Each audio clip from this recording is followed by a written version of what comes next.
La Virginie est un des États où il y a le plus de mises à mort.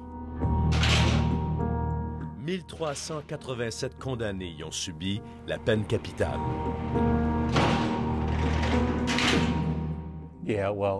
On pouvait sentir la chair brûler. Jerry Givens est responsable des exécutions à la prison de Richmond de 1982 à 1999. Il travaille dans le couloir de la mort qui a ses règles, ses rituels et ses non-dits. Je leur rasais la tête et les jambes pour que le courant passe mieux. L'électricité passe à travers le casque, alors il fallait raser les cheveux. Je plaçais la main sur leur tête et je priais pour eux, à haute voix ou en silence. Jerry Givens n'a jamais pensé qu'il travaillerait dans une prison. Jeune, il songe au métier de policier, mais rêve surtout au sport. Quand j'étais enfant, je voulais devenir un joueur de football. Une blessure met fin à ses ambitions. Il va de petit boulot en petit boulot jusqu'à la prison de Richmond, où un emploi lui est offert. Les portes se ferment en claquant. C'est un son qu'on n'oublie jamais.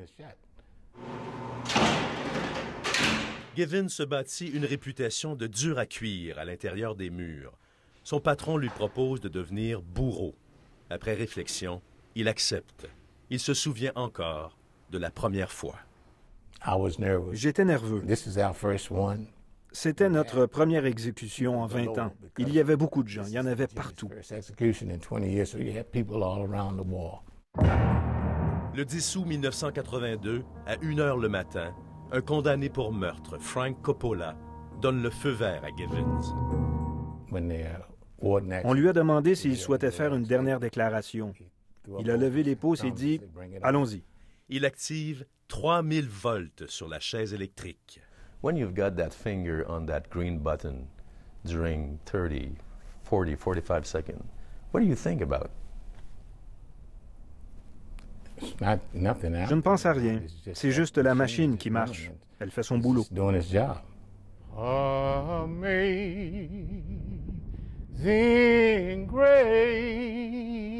Jerry Givens endure moins bien les exécutions par injection létale. Les liquides qu'il injecte donnent l'impression, dit-il, d'être trop près du condamné.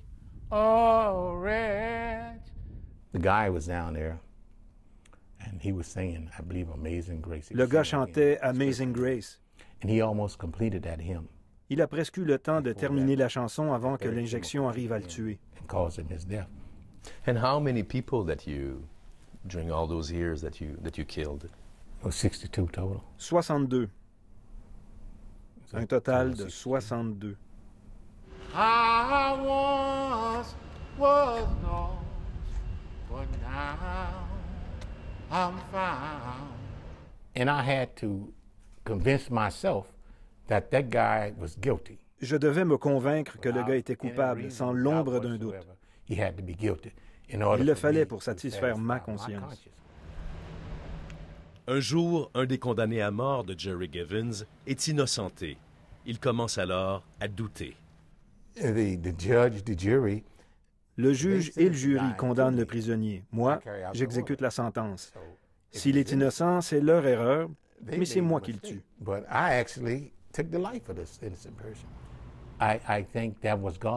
Je crois que Dieu me disait, il y a des personnes innocentes, c'est le temps d'arrêter.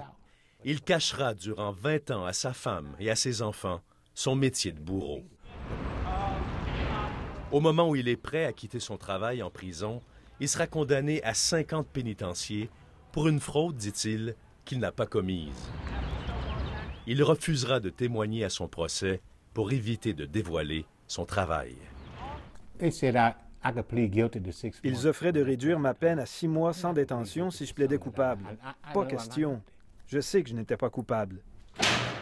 À sa sortie de prison, il ne croit plus au système et dénonce la peine de mort publiquement. Ils disent que ce n'est pas de la vengeance. C'en est. Nous allons tous mourir. Nous sommes tous condamnés à mort. C'est inévitable. Aujourd'hui, Jerry Givens dessine, donne des conférences et chante à l'église. Amazing grace, how sweet the sound.